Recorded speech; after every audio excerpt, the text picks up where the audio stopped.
The need for stricter gun control in the U.S. Pow, pow. Another young child or innocent person is killed in the United States of America.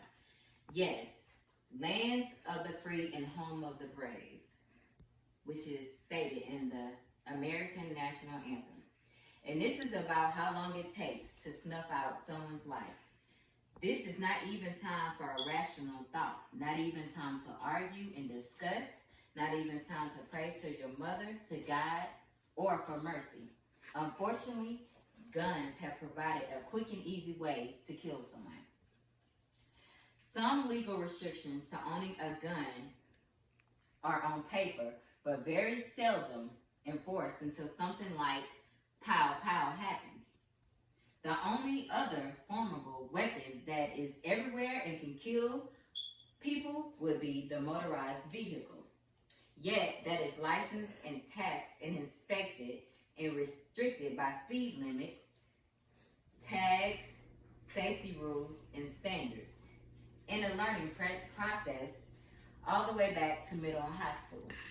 Training can also be supplemented by responsible adults with the same credentials for their own cars. Don't you think that guns should be controlled in the same way and with the same intensity of training as driving a motorized vehicle? Giving similar punishments, suspensions, or restrictions if not followed. Don't you agree with that? Yes.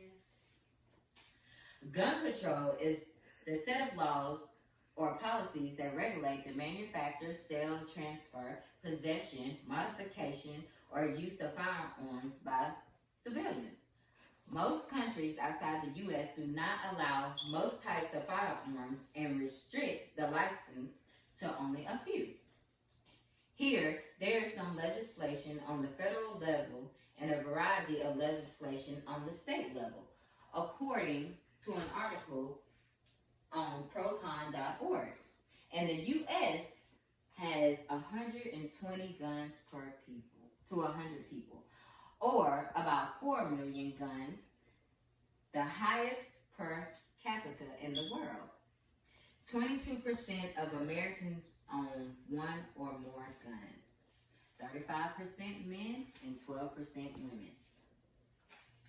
Some say that the U.S. gun culture stemmed from our history as a colony. You can also find that article on procon.org.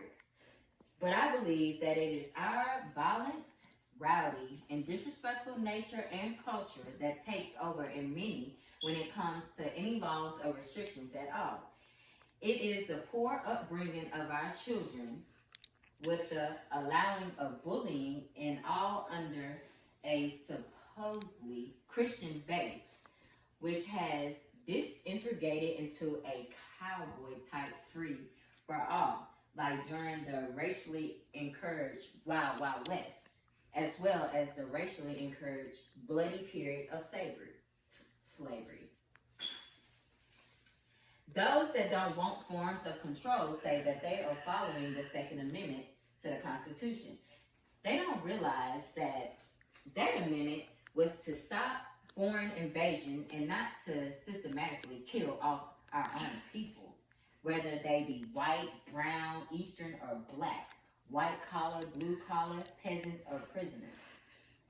Some claim that it is not a public safety issue, but simply a political issue. This is in a country that has the highest number of mass murderers of adults, children, church members, and party goers in the world, the highest homicide rate, and a police force that is supposed to be guarding its citizens and not shooting them. But that is another story to tell at another time. So after sharing these thoughts with y'all, how do you feel about gun control? Do you think people should be able to just walk around with a gun and be able to just shoot anyone? Or do you think it should be consequences? So with everything that I have said, I want you to think about that and give me some feedback. But thank you all for coming out and listening to my speech.